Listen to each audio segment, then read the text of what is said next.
says we're live. Let's see if we can Okay. see ourselves. Hope I didn't say anything bad on the hot mic. All right. What are they saying on the messages? There we go. We're live. Welcome to the Tool Happy Hour. Okay, I'm going to turn that down. Okay. Yep. So- all right. So we're going. Here Waiting we for are. people to jump on. But anyway, so tonight we've got some people going to talk about. I don't know if everyone's familiar with it, but they've got the temple referendum that's going on, where they're building a temple in Erda, an LDS temple, and Erda is zoned for, what is it, 5 acre 5 lots. acre lots. And they're trying, and it was moved through that they could rezone it for smaller lots, 1/4 acre lots and what have you. And so Erda, the people of Erda are trying to have a referendum. And it looks like a really organized referendum, too. I see them out there taking signatures and on the side of the road with professionally done print jobs and signage. But hopefully those guys come on here in the next few minutes. They should be jumping on, so we'll watch for them and they'll bump in. We've got both pro and con coming on, so before we relay our opinions, or maybe we won't even relay our opinions, we want to allow both sides to have a voice. But before we do that, we're gonna start pouring our shots. Our Tooele Happy Hour tradition today. What do we yield? We have Jack Daniels, Tennessee Apple. Yeah. It's kind of something sweet today, huh? Yeah. Well, we'll find out. All right.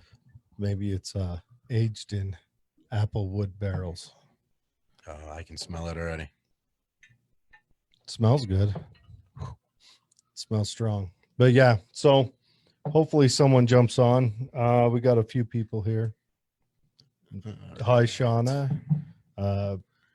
Jenny McCown, she was one of the ladies I was talking to, I believe, on Messenger about it. She didn't really want to come on the show, but she let me have her opinion. And Betsy and Christy, Nick Zahn. So if anyone has any comments or questions about the temple referendum, go ahead and post them on here. Feel free to get your voice out on it. I saw a cool feature for a podcast recently on the Larry Sharp podcast. It takes all these little snippets of text that the audience is writing and just pops up right there on the screen. It was pretty nifty. I think we're gonna have to figure that out. Yeah. Well, all right. That might be super chats. Here we go, brother. Mm-hmm. Happy hour. It is kind of sweet. Miss you too, Sean. I haven't seen you in a long time. But anyway, so hopefully one of them calls in, or yeah. Let me see what's on the message. Come on in. Okay. News. How about something random? Something from the news? Well, what's BLM up to? I'm sure it's, all good things. Oh, I don't know. And it's taking over. Right now, BLM is taking over entertainment, media, and a lot of government. And all at the same time screaming that no one supports them. It's kind of shocking. Well, the NBA just totally sponsored Black Lives Matter. If I saw some correct information online, they pretty much put like a mural on the floor or something of their courts. And yeah, here I gotta give them a new number. Was that not working? Yeah, it changed it. 838. Let me see if I can pull this up. That's right. NBA makes it stand.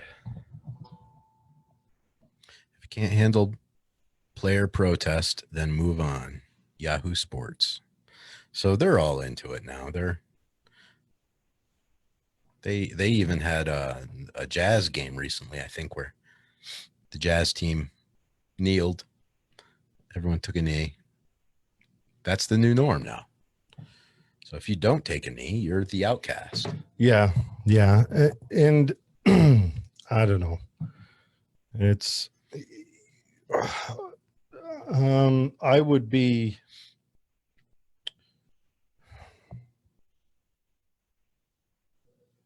look, I'm with them on, well, for any of you guys who watched our Black Lives Matter show, I'm with them. Okay, we got Monica. Monica's in. Okay. Hi, Monica. Can you hear us? I can, yes. All right. How you doing, Monica? I'm good, thanks. How are you guys? Doing Fantastic. good. Welcome to the show. Doing good. And hopefully Ryan, is that his name? Hopefully he jumps on here in a second. Yeah. All right, here's Ryan. Okay. Now, Monica, are you for or against the temple referendum? I am for the referendum, against the development plan. Okay. And Ryan, how you doing, Ryan? I'm doing well. How are you guys? Doing good. Okay, Ryan. What's your stance on the temple referendum? In favor of the referendum, So you're Also- against the rezoning. against the rezoning, in favor of the temple. Okay, so we're supposed to have, I've got to look through my notes. I've been at work all day. We're supposed to have another person hop on that was Tom, that was Correct. pro Pro-development against the development. referendum. Yes. And I'm not seeing much messages from Tom as of yet. I'll shoot something out.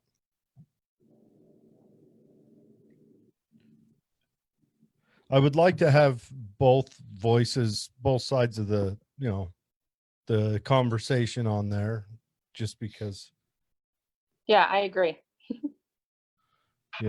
I think that'd be better. But Maybe I can play devil's advocate. Figure it all out. yeah, but anyways, I did talk to a lady who told me about her thought process on it, which was a lot of a religious stance. That's kind of what the church wanted to do, and I'm not going to disparage her for having that stance, but I do have concerns about taking a rural community that has a lot of agricultural activities. Oh, Tom's here. All right. All right. Tom, you there? Can you hear us? I do remember that. All right. You there, Tom? Yeah. You can hear us good? All right. I'm Jared. That's Dave. And then we got Monica and Ryan also. Okay. So, I don't know if we want to run this like a debate or just kind of a loose conversation, just to educate people let them make their decision, but let them make it with a educated mind. Let's lay the groundwork first. What's the scenario and how has it gone down so far, and where are we at the current moment? Because I'll be honest, I really haven't been following it much other than what I hear on Facebook from angry people or happy people. I try to look at both sides as much as possible, but you're the people that are living there. You're the ones that are going to have to absorb the culture. So let's do a round robin and just let's start out. Yeah, Tom, we'll go ahead and have Tom you're pro the development, correct, Tom? Well, only in the sense that I don't want the temple to be delayed. Okay. So I'm definitely not, as a rule. I mean, I I'd hate to classify anybody as pro-development. I like to think that everybody considers each development on its merits. And so in this particular case, I am pro-development because I don't want the temple delayed. And so also, if the temple's delayed, what does that mean?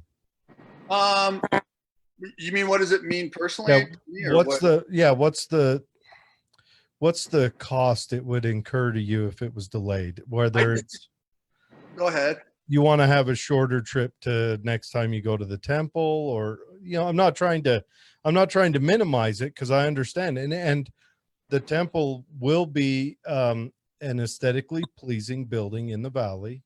It's going to be a nice area. But as far as when you weighed the costs, what is it that where you'd rather see the current development be changed, the current zoning be changed, versus having the temple delayed? For me, it's just a personal, I just feel that the building of the temple is important enough that the delay, I'd like to avoid delays if we could. I understand how people have feelings about it, and I'm actually not necessarily opposed to the referendum, especially if it needs to go to the ballot. Let's do that. I'm all for that. But as a rule, I just don't like the idea of having the temple delayed. And I don't mind explaining my personal reasons for that. They're maybe beyond the scope of this discussion, but I just don't. You can go ahead and explain your no, that's fine. Yeah, that's please. Yeah. I just, in my understanding of the gospel and in my testimony and my understanding of the scriptures, I just, and this has really happened for me since this process has started. I've just, for some reason, become, as I've looked into all of this stuff, for some reason, acutely aware of people who I believe who have passed on into the next life, who are potentially waiting for their ordinances to be performed, based on my understanding of the scriptures, may have actually had to undergo some pretty serious personal repentance in that state that they're in. And the idea of me standing in front of one or more of those people and saying, I know that you've worked really hard to repent, and congratulations on that. And I know you're waiting for your ordinances to be performed, but if you just don't mind waiting, because I just don't like the way the stuff around the temple looks. That bothers me. Now, I understand people have different views about that.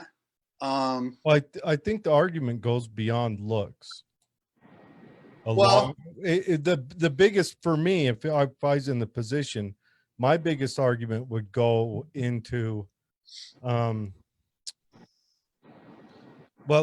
I'll go into mine later. But no, I understand that now. I just want to be sure that I keep the secular stuff. Like, that's why I wasn't sure about.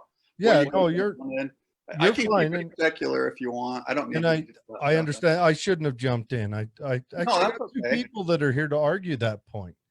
But okay, so you want to see the temple. You kind of want the temple to stay on schedule. Yeah, but I'm not insensitive to the fact that people have different views, and I like the fact that we have this referendum system. I like the idea that people have the right to. I understand. I'm kind of new to the area, and I understand that there's been some history with county commissioners making decisions that people didn't like. No, never. Not. Well, I like the fact that there is a referendum process in place. I do, and I like the fact that, and I've always tried to support, everybody getting out. Let's express those views, and let's make sure that people are heard, because that's the one thing I don't want is to have anyone feel like their voice wasn't heard. I don't like that. Yeah. Well, and and it's good that we let your voice be heard on this also. Yeah, I'm not sure if I have anything to contribute, but I'll try it anyway. Well, yeah. Well, let's go to Monica next. Monica, you're pro referendum. What's your stance? Well, like Tom, I actually would love to see the temple come for the same reasons. I, on a personal level, think it's really important. But I think what they're asking us to sacrifice in the development is too much, and it should be separate. I don't like that they're tied together. That a I house can agree. yeah. I can agree with that completely. Can't they separate, build the temple and schedule the development for after? Yeah. And I've asked a lot of questions to try and understand why that is and why they're presenting it as one project now. And it really comes down to infrastructure and the cost of bringing sewer and water and the power and things that need to come out to the development before the temple can be built. So I understand that. But that also means that the church the temple department is choosing not to pay for that infrastructure. So they're going to wait for a development to bring it out. So I've tried to understand it. I realize the cost for infrastructure is large, and that's their reason. But I feel like maybe they need to pull some more money from the temple budget and use it for the infrastructure so that the development doesn't need to be such higher density than what the zoning was. I personally am not against, I personally I'm not gun-ho about 1 acre lots. I know a lot of people want the rezone turned over back to 1 acre lots. They want 1 acre lots put around the temple. I'm not really big on that. I think half acre lots would look nice and be more manageable for people. So I'm one of the people that wants a compromise. I want something in the middle of the previous zoning and what they're presenting now. But not everybody feels that way. A lot of people want 1 acre lots, but I could see how some smaller, being half acre, would appease a lot of people and make for a nice development around the church without it being quite as dense as what they have right now. Yeah, when we talked to Milne, he mentioned having kind of zones within it where it's smaller the closer into the temple, and then the acreage gets bigger further out. And that's another possible opportunity. It'd be nice to it's nice that you guys are allowed to sign the referendum and get your voice out there. Ryan, what do you got? You got an antelope and an elk on behind you, right? I actually have a impala and a hartebeest and a wildebeest behind me. Nice. If I turn my computer screen, you'd see the elk, the deer, and the antelope. Okay, nice. It's my wife calls it a sickness, and I guess I'm guilty as charged. Well, if you got to have a disease, we all have. I am involved. So full disclosure, my primary source of income is actually as a land developer. I currently am involved in a number of projects around the state. I have a background in construction and importing materials. It's part of why you see these animals from around the world. I've spent a fair amount of time in most of the continents in the world, and in construction related capacities and development capacities.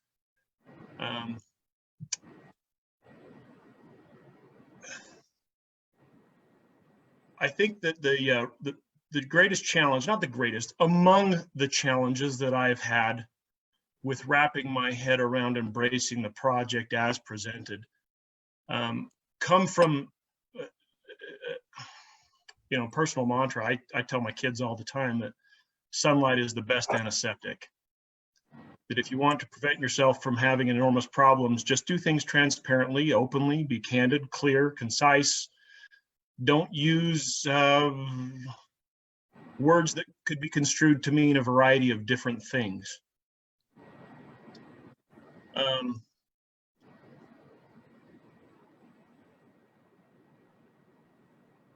I think developers by nature are pretty smart. I also think they have a tendency to want to push the envelope.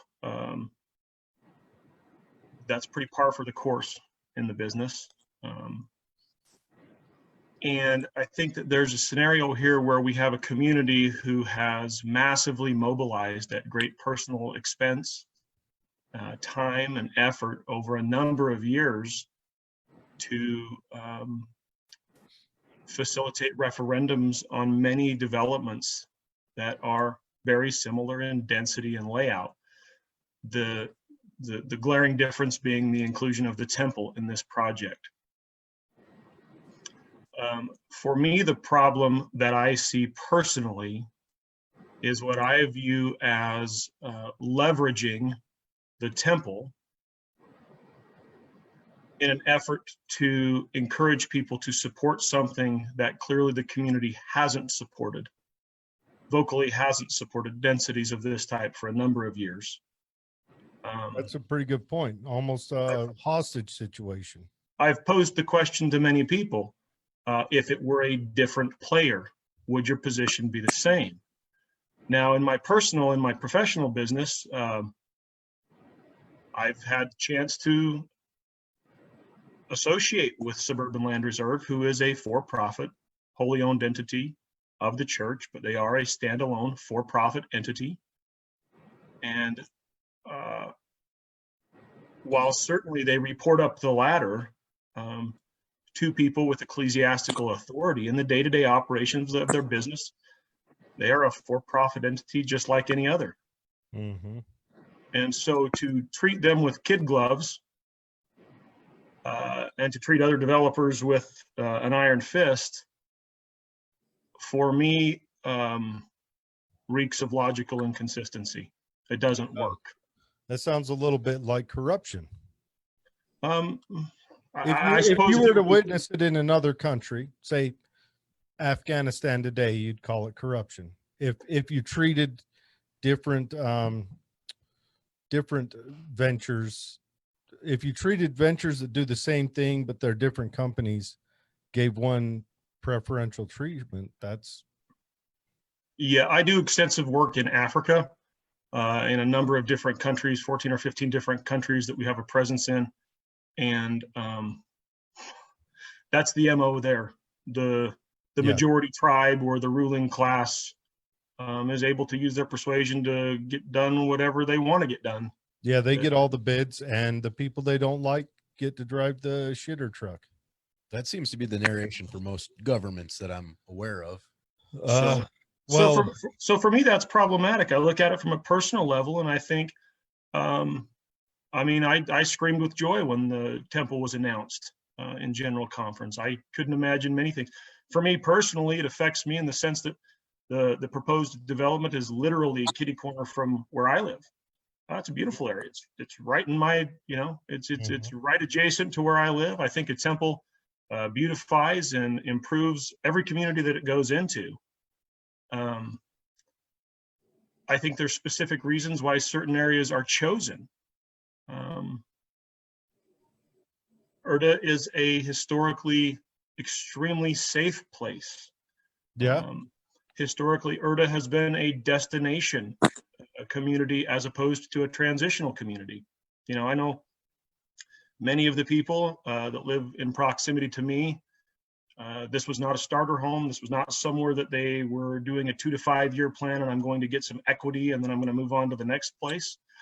Erda was a place that required effort and energy and consistent thought and over a period of time, and probably going through a few 2 to 5 year plans to be able to arrive in a place that was anticipated as being this is where I'm going to be till they carry me out on a stretcher in 80 years. So does that mean that it inevitably has to stay that way, period, end of discussion, forever? No, I don't think that's a reasonable conversation to have. No, it's not. That's one of my concerns with it, is if you look at small communities, rural communities, farming communities, majorly farming and agriculture, is as soon as they enter a higher density population next to them, then the complaints come and it drives the farmers out. So it's a very personal thing for me. My family grew up, we had a very large piece of property in Draper. It was in our family for over 100 years. We sold it. We sold the last 70 acres in 2005. And that's exactly what happened. I'm the oldest grandkid. My job growing up was cutting hay. And when the gentleman to the south of us passed away, all of his kids had moved out of town. They sold their property. There was a lot of people who didn't live in the community that had moved into the community and encouraged a rezone to smaller lots.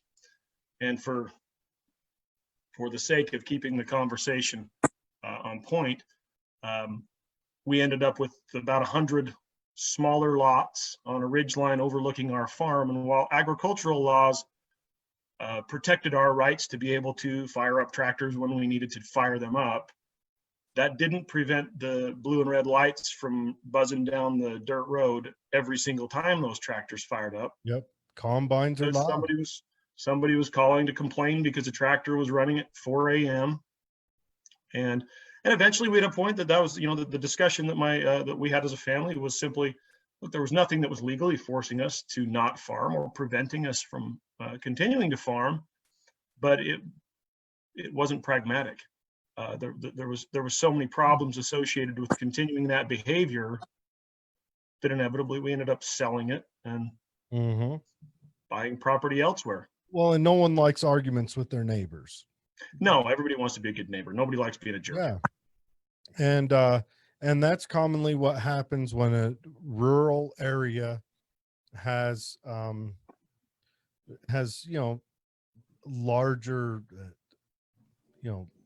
larger or smaller lots Correct. next to them. And that's probably why Erda has maintained this 5 acre lot, standard. One of the conversations I've seen online that I think is really unfortunate is there's been people who have been very much proponents of the zone change, and there's been those who have been very vocally opposed to it. And there's been threads that have been woven in there that would lead people to believe that somehow it's a discussion between good people and bad people. Yeah, or bad people, criminals live on little lots, and slums come in with little lots. And I mean, come on, let's get real. Temple, you're not going to get a slum. Let's get real. Anywhere, I don't care how big your lot is or how big your home is or where you live. You're going to find good people that live everywhere, and you're going to find interesting people that live everywhere. And I am a non-religious person that fully supports the temple being built. I don't think it'll do any harm to the valley. I think it'll only have positive effects, and its positive effects may not reach all the way down into Tooele where I live, but I'm pretty sure its positive effects will echo through all of Erda. But my concern is will this be the beginning of the end for Erda's agriculture? I do believe it will. To finish the point that I was going to make, it was simply that there has to be a recognition that there's really wonderful people that live in every size of home and every size of community. There is. Whether they live in an apartment or a grandiose mansion on 1,000 acres, there's wonderful people that live everywhere. But generally what you find is people congregating around, it's birds of a feather flock together, right? People are generally drawn to specific areas, largely because they have similar wants, needs, or desires. They're looking to be surrounded by people who would pursue similar interests, whether that's agriculture or, maybe you want to live in a townhome at the mouth of the canyon so you can mountain bike every day.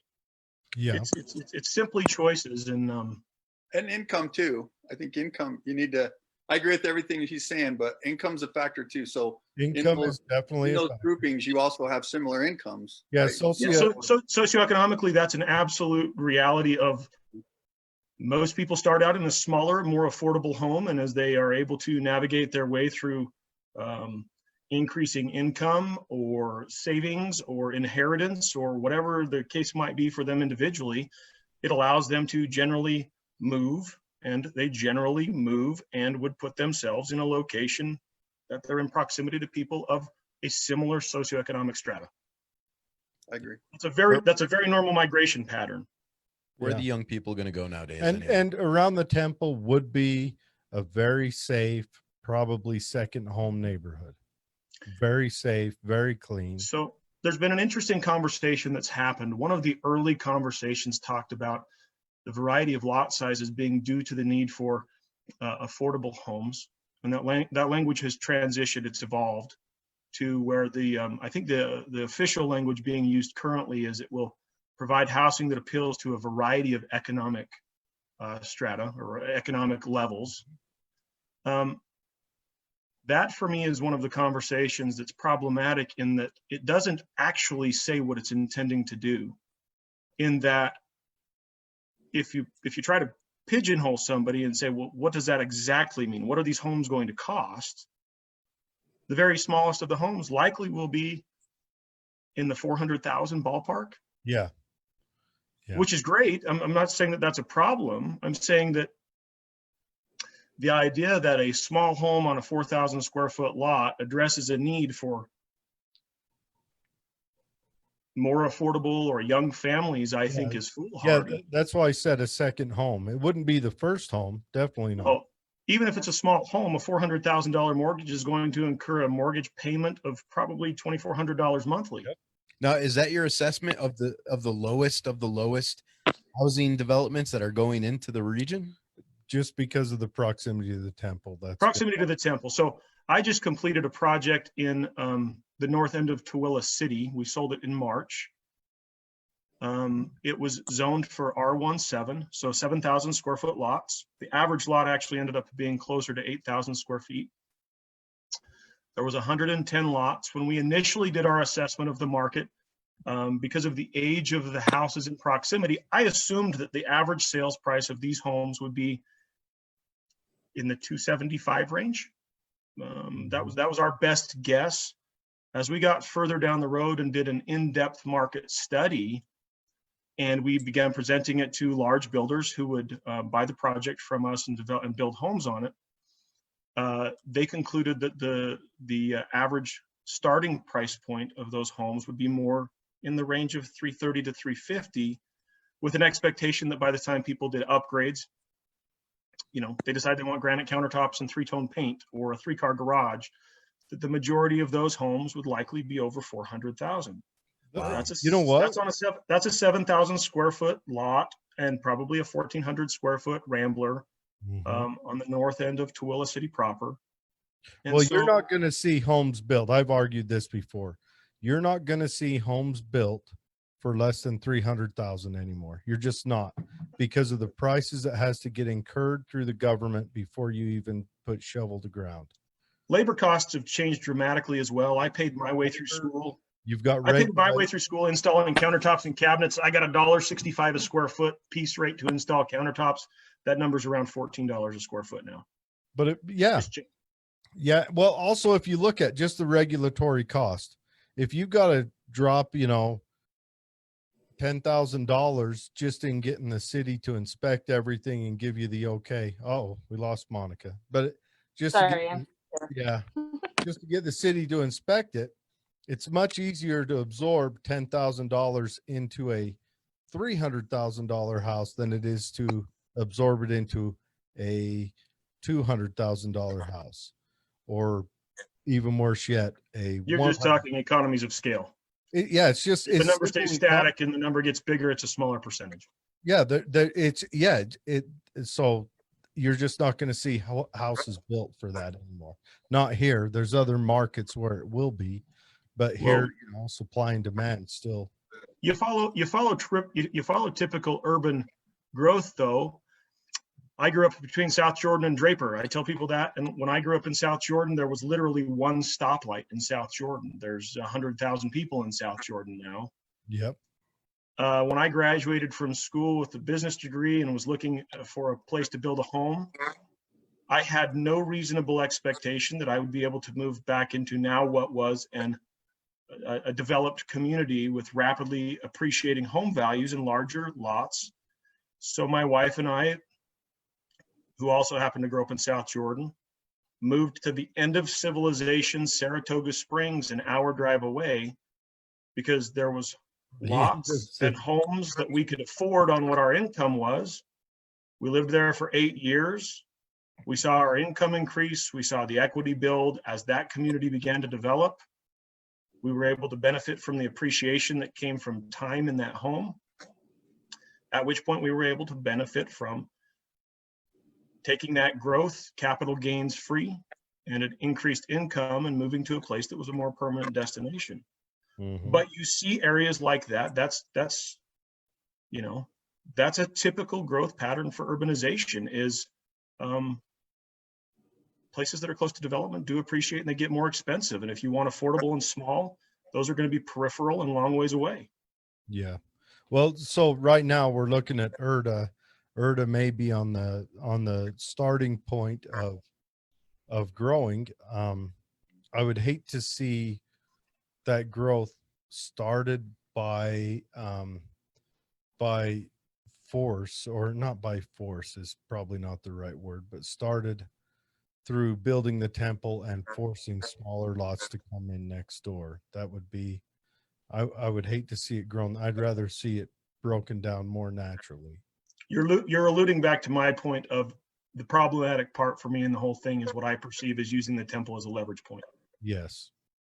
Yes. So if this referendum passes, what are the next steps? Are they going to go back to the drawing board and find a negotiated, center ground, or is there a stronger leave it the way it is, 5-acre lots? Is that going to probably stay, Well, We probably need somebody on here from SLR to answer that question specifically. Well, what's the smallest acreage that you're aware of on this high density housing 4,000 square foot lots. for 400K? That's the projected that's the projected cost. I mean, You're that's kidding. that's completely projections. Who knows that will be left to a builder who will build it and determine what the sales price will be. Yeah. Yeah. Wow. Even ultimately SLR, Suburban Land Reserve, the developer won't dictate the actual sales price of that home. That will be determined by whichever builder is brought in to absorb those lots and and to go vertical with them and sell it to the general public. Yeah. It'll look like apartment houses, basically. Well, There are what they call row homes. Yes. yeah, it'll be fairly tight. There's a portion of the project that's attached homes for seniors. Those projects are awesome. Attached fourplexes that are deed restricted 55 plus. A lot of people will lose sleep because they say, hey, that's density.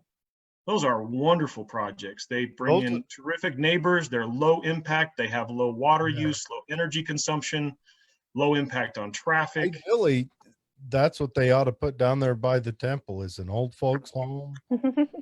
Well, even outside of a old folks home, there's a concept. I have a project we're currently going vertical with in Mapleton that's called an age-in-place community. It's deed restricted 55 plus.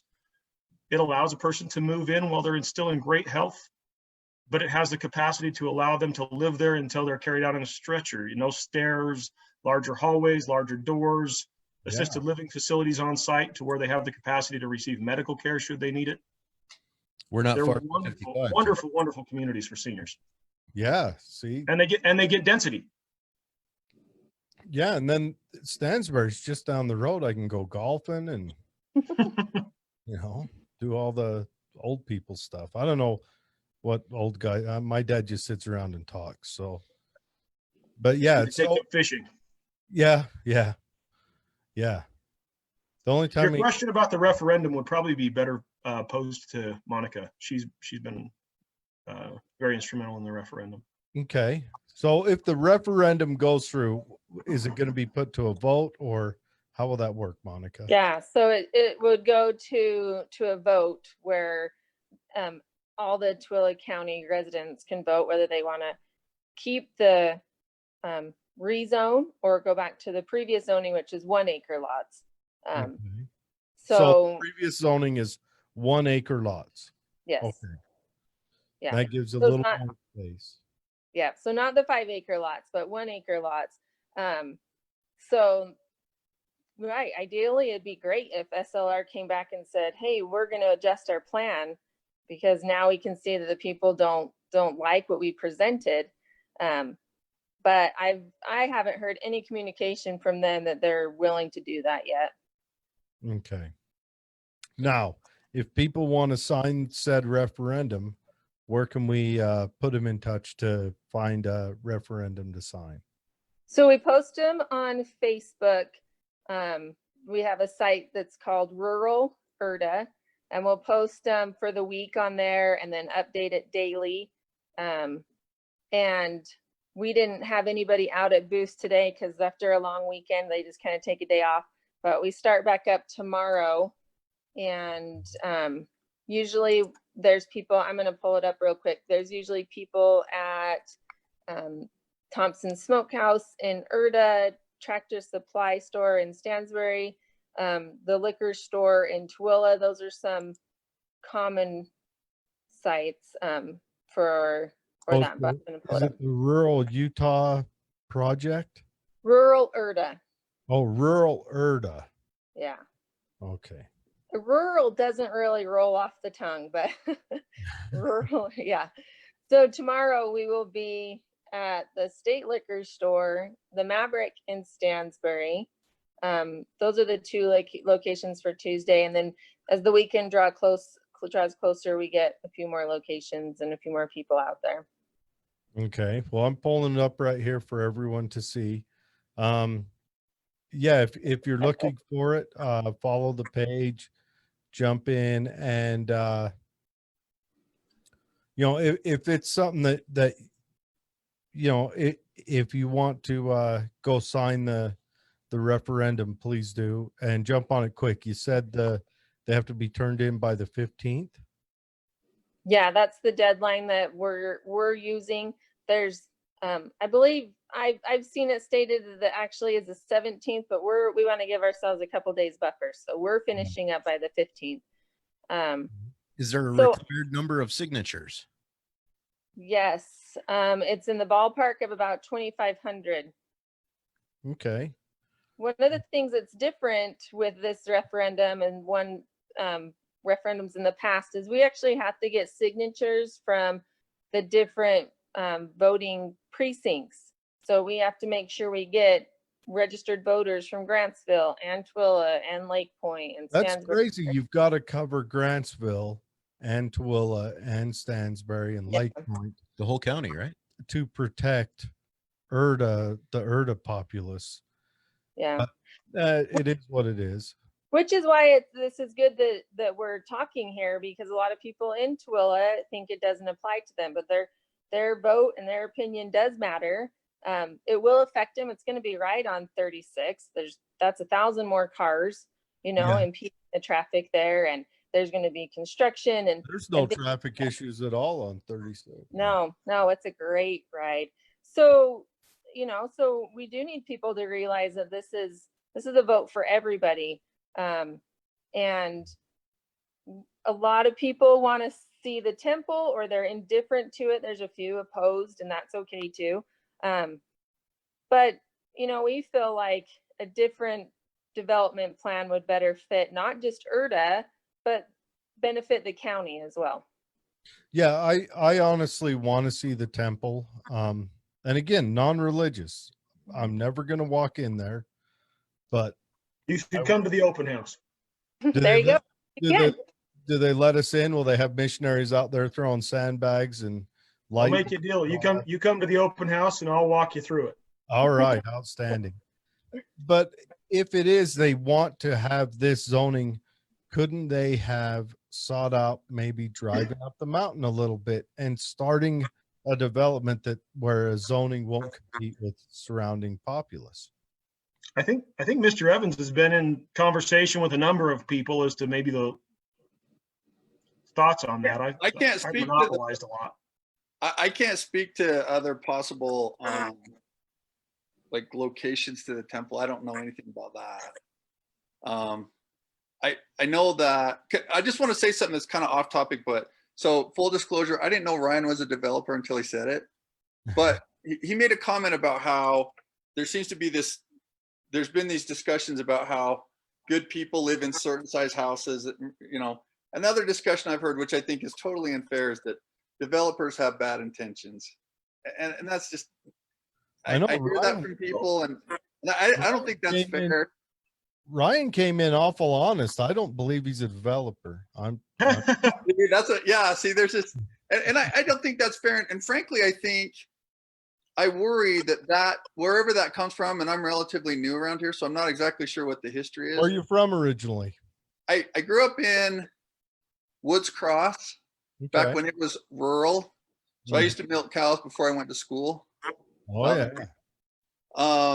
And I married a girl from Erda, and she said, I'm going to live here. And I said, okay, I guess I better live here too. But I love it here. Yeah. Erda. Your assertion is fair, though. I think this is me being totally flippant here. Stereotypes generally exist because they're stereotypes. And one of the things I run into as a developer is as we approach landowners to buy property, we're generally never the first developer they've ever talked to. And the general response of most landowners in the Bible in dealing with me as a developer approaching them has given me pause to think or to consider at least they've been hit by a lot of different developers, and clearly there's been certain behaviors that have pushed them to respond to me in the way that they are. They don't know me, and they haven't worked with me. They don't have any basis for their opinion of me other than the stereotype of other developers that they have worked with. Mr. Evans, you're totally correct. I don't think all developers are crooks. Well, but there's a stereotype. And my concern is that sometimes good ideas, and now I'm speaking more generally than just the development around the temple, get dismissed out of hand because they come from a developer. And I love the rural feel here, but I think it's fair to say that the idea that we can hold back development forever, I don't think it's realistic. I'm not sure that it's a good idea even. It's falling. Yeah. Development will come. And I worry that good developers with good ideas get dismissed out of hand because they're developers. I'm not saying that's happening with SLR. And like I said, I don't know the history, but I worry about that. I worry that good men with good people, no offense, Monica, good people, good developers with good ideas get dismissed because they're developers. And like I said, I don't know the history here, but there seems to be for some such a strong animus about just developers are bad, and that's just not, I don't think, the healthiest thing. So. I've had a conversation with many developers in many communities, and one of the things that I think most developers mess up on is a lack of public engagement. Most developers work in municipalities. They know city planners, they know county planners, they know people who can make things happen. And oftentimes they've got an arrived at conclusion before they've ever engaged the community. Yeah, my dad was on the city council in Grantsville, so a lot of developers would come and visit him, and it seemed like when they came in, they would come to him with their ideas and sell him, but there wasn't a lot of effort put to selling the neighbors next to the development. Correct. And that just may be a time efficiency thing. They're probably not ignoring them or indifferent to them. They're just like, it's most efficient to go to this guy and say, what do I need to do to get it pushed through you and your buddies on the council? So what do you guys want to see? So to give a little, I mean, this is a super cliche personal story. I bought a piece of property 5 years ago in Mapleton that was zoned for high density residential. I was desirous of putting a 55 plus community in there. That's what I had worked with the mayor and the city council, and they'd expressed a desire to have a project like that in the area. We went through the process. A neighbor to the south, who I quite honestly hadn't engaged at all, showed up at our meeting and spoke out super vocally in opposition to it. And the city council voted it down. They shot us down and said, sorry. The next step was my business partner and I went and called that neighbor. He had some concerns that quite honestly we hadn't even considered. He ran a business. He was very concerned that the noise of his equipment in the morning would disrupt seniors in our community. He was very concerned about his potential for growth in his business, that it might be in conflict with the density we were putting in. We went and sat down with him in his office. He proposed 3 or 4 ideas that exponentially improved the quality of our project. He proposed some ideas to shift around some open space, to add some storage units and sound buffers. It turned into a better project because we engaged the neighbor. So that's interesting. Yeah, I think. Can I just throw something out I got a different perspective on development than Ryan, and let me tell you a little bit. So just some background really quick. So I teach at the Community Learning Center here in Tooele. I'm adjunct faculty at UVU and Salt Lake Community College. I teach the college level biotechnology and physics courses to the kids that are in the high schools at Grantsville, Stansbury, and Tooele. And I'm engaged. First, I want to say, I'm sorry. Why? Oh, I love it. Yeah. I wouldn't have wanted to have taught me. Of course, no. advanced level stuff. They might have let me in the wood shop, maybe, if the power was off. Give me a pocket knife. No, I let me tell you, and you know, I hear people talk about kids these days. Let me tell you something. We have some super smart, very dedicated, just highly ambitious, hardworking kids in this district. We do. What school do you teach again? So I get students, because mine are college classes. So you get Grantsville and Stansbury and Tooele. Hi. So where do you get your rose-colored glasses? Because I went to. I like I said, I see some, and I'm the head wrestling coach at Tooele High School, so I see some. Oh, good. Yeah. So, but anyway, so in my involvement with trying to get these kids employment with biotechnology companies on the other side of the mountain in Salt Lake and along the Wasatch Front, I talk to these guys that run these companies, and they all say basically the same thing about Tooele County. They say that the business environment here is friendly, it's good, taxes are reasonable, costs are reasonable. One of the problems that they have, they say, their main problem is they don't have a workforce that's qualified to do that work. Well, I'm trying to fix that by teaching these kids, and I've had four already this year of my 18 students have gotten jobs, good paying jobs, $18 to $20 an hour, full benefits package that includes college tuition reimbursement programs from all these companies. That's cool. I would love it if we could create a workforce here that would incentivize a biotechnology lab out here. And in doing so, that would do a few things, not the least of which is give kids that are in this area a chance to live in this beautiful community. Also, potentially cut down on the amount of traffic, because we're not commuting just to get to work every day. Anything we can do to get that down is good. And so that's one of the reasons I really like the parts of the development that Ryan was talking about. Granted, they're not necessarily maybe starter homes, but these kids, you know, I just hate seeing these smart kids have to leave this area because they have to commute again with all the traffic, and they don't have enough money to buy 5 acres and build. And so that's one reason I really like that development idea around the temple. I hear what you're saying there. It would be nice to not have the brain drain on the valley here. That's a great way to say it. Still sounds like believe it or not, these kids, like I said, they're rural kids like me. I mean, I have a PhD. I grew up working on a farm. These are some smart kids. You know what they learn from this rural environment that's way more important than how smart they are? They learn how to work hard. They learn hard work, and then they can go out and apply it to whatever field they want to pursue, and they're going to be successful. You know, that's like I said, I was the only farm kid in Utah that was working back in DC that I knew, you know, but you know, you take those values like hard work, and they can do all kinds of great things with that stuff. So yeah. To your point, Mr. Evans, that's so I have 6 kids. My oldest will be a senior this year at Stansbury, down to my youngest, who will be a kindergartner. And quite honestly, the very thing that you just said is exactly what drew us to Erda. Was having grown up on farms, we were looking for an area that provided us the ability to give that rural work ethic to our kids. And so for us, we look at this as there's so many wonderful things that'll come with it as well, but it's also a travesty in that it does take away that opportunity for rural hard work. My kids throw hay over, you know, we still go out. The field right behind my home is being developed right now into 1 acre lots. I've cut the hay on it for the last few years.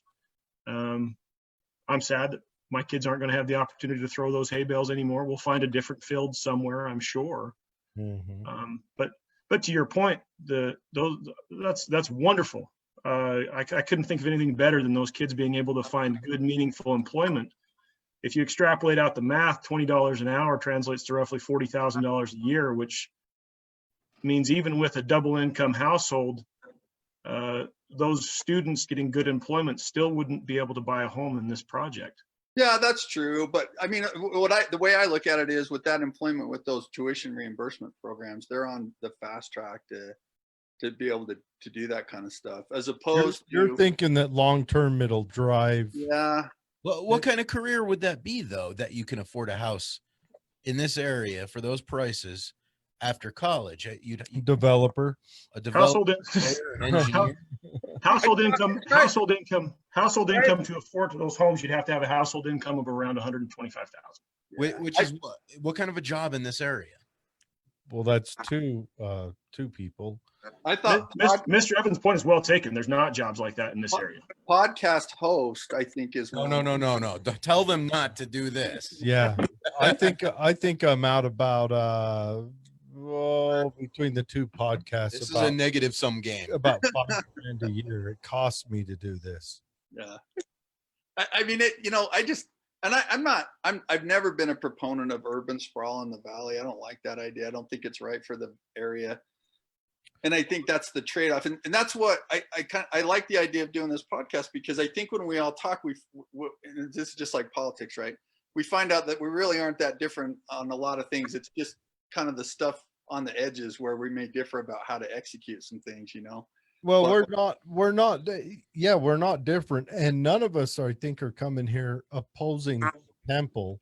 We're all just kind of questioning how best to get the it. forced change on the community by what surrounds the temple. My contention would be is that if I took a drive around Tooele County right now, if what I'm looking at is a need that needs to be addressed, which would be smaller homes, more affordable homes, smaller lots. If you look at where Village Boulevard ties into 138, there's hundreds of new homes being built on smaller lots by the largest home builders in the state. I sold my property to a company called Visionary Homes, which has predominantly been in Davis and Weber County. They'll be building 110 homes on 7,000 square foot lots in Tooele City. Anderson Ranch, you look at the eastern side of Grantsville, there's extensive areas on the eastern side of Grantsville, and on the southwest corner of Grantsville, they're currently being built with smaller sized lots, single family homes. And so the contention that we have to rezone this in effort to have this type of home in the community, for me, falls short of the mark, simply because there's already many areas in the community within 5 minutes that already address that need. They're building houses down on the south end of South Mountain too. I mean, they're building them everywhere. When we talked to Milne, he said, they want to do it didn't make sense to me. Maybe I'm just not smart enough to comprehend, but he was explaining that the utility costs for smaller lots are cheaper. That kind of it's a developer's dream to do small lots because you sell based on frontage on the roads. Yeah. And so if my distance between homes is less, I can sell those lots as a square foot cost for substantially more. Well, yeah, and also you can bring in more contractors or developers or builders, Plus the temple will increase the value of that real estate, which means logically, I think you'll have more people from California coming into Tooele to buy those real estate. I do have a suggestion. Let's make the first temple trailer park. Just is that a first? I don't know if is that a first? I'm sure it is. I could almost guarantee the first trailer park. I'm talking all the way around it, busted down Buicks and driveways, the works.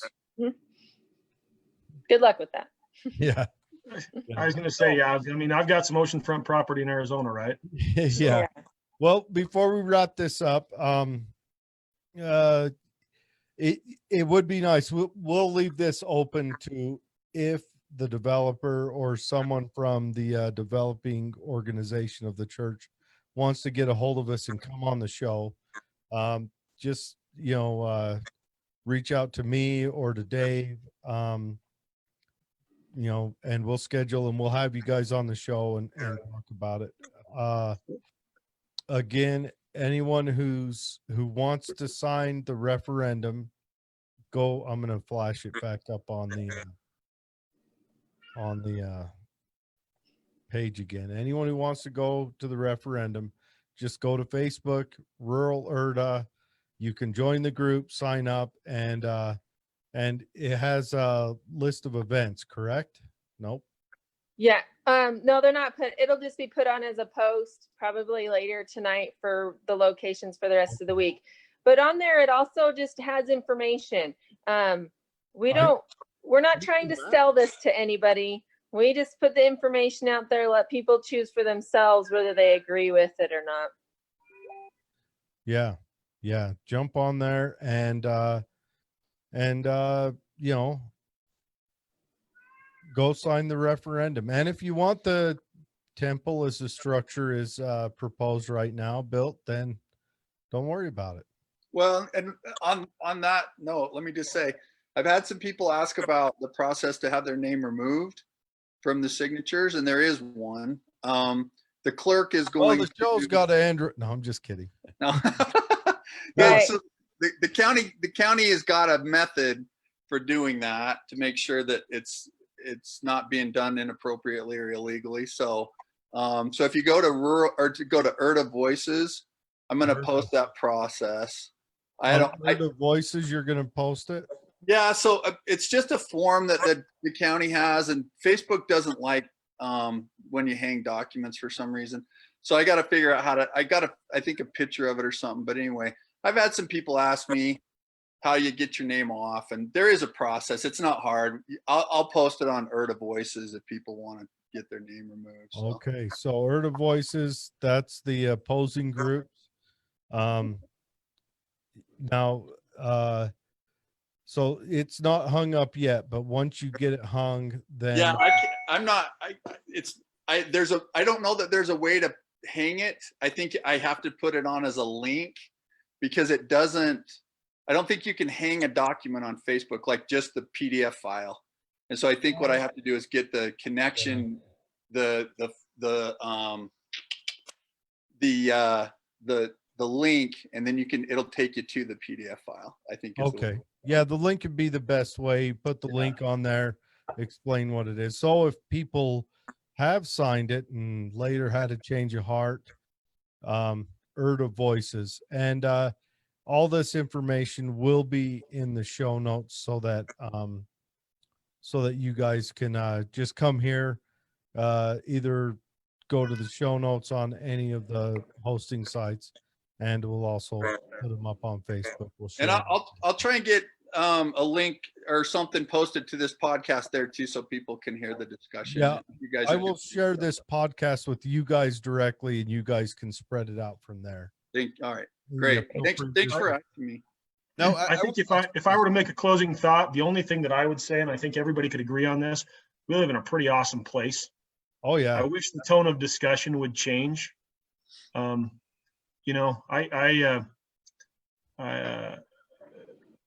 think the tone of discussion on both sides of this argument has had a tendency to get quite ugly, and really that's the travesty out of this whole thing.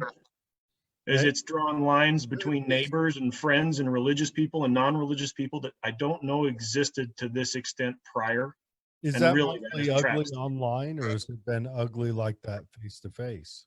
Social media has been terrible. I mean, with the COVID restrictions, there's not been a lot of personal interaction, but social media, I uninstalled Facebook off of my phone because I couldn't, I can't deal with this anymore. Yeah. It's too much of an emotional drain to see people that I know and care about tearing into people. It's just not saying hateful things.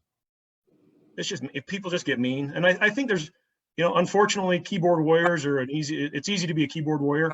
And we all have a tendency to say things in type that we would probably never say if we were face to face with a person. Well, I did a little research on that. I tell this to my students. Our brains are hardwired when we see each other's faces to naturally generate empathy. It's part of what makes us social creatures. And in the absence of that on any social media platform, it's real easy to lose empathy. And so it's really important. And I have to remind myself all the time, you better rein it in, bro, and get empathetic again, because it's just not designed to take advantage of our natural tendencies to be empathetic when we can see each other's faces. Very true. I think had the public forums happened in person, not in Zoom meetings, we'd likely be having an entirely different discussion today, because people would interact differently face to face, to your point. Yeah. Well, this interaction's been great. You know, even though you guys, It's very civil. It's very civil. And you can't see my wife, she's sitting next to me pinching me, so I got a natural, it's time to go. And helping me. Yeah, it is. The conversation's gone on, I don't know, just a scotch over an hour, but thanks for joining us. And if you guys have any other information to put out, feel free to reach out, or join the Tooele Happy Hour group, and you can post directly to the group. One more question, Jared. Dave's got something. It's a property rights question. Just that's kind of one of my things about this is the whole theory in property rights. So the church has all this property now to build this temple and this development. Have they always owned this property, or is this newly acquired lands? Newly acquired. They've been farming it, so it was the church farm. So they've always owned it. They've owned the property for a long Oh, time. they have. Is it okay? I thought they just bought it. No, they've owned it for a long time. It's been part of the Erda Crops project. Okay.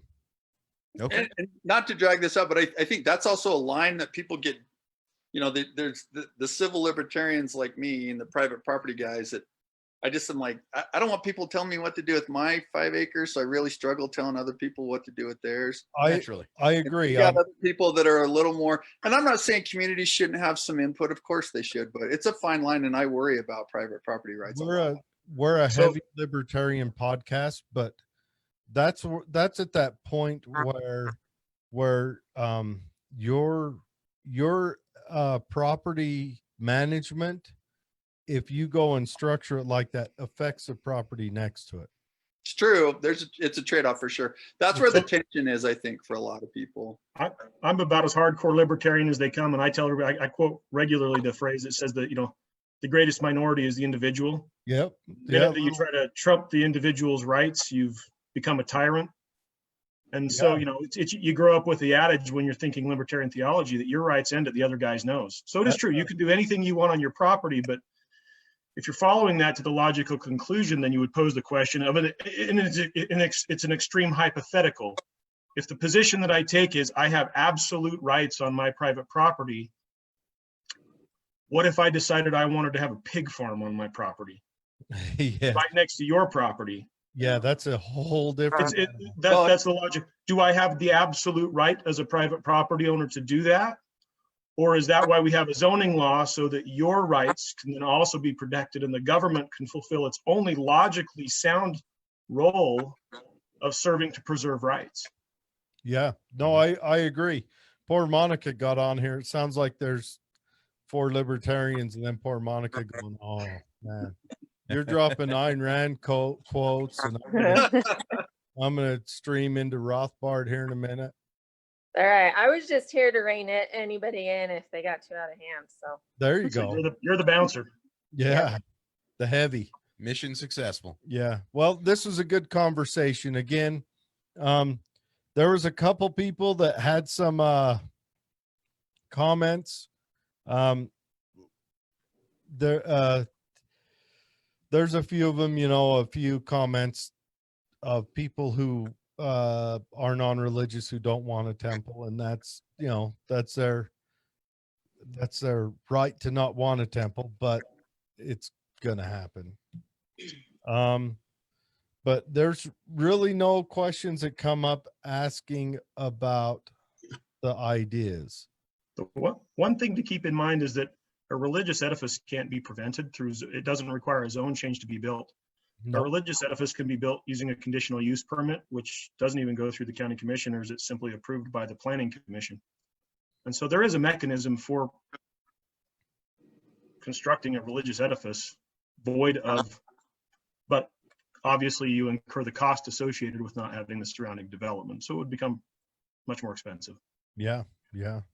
Well, and maybe it'll make 36 there a little wider. Maybe give us another lane at least.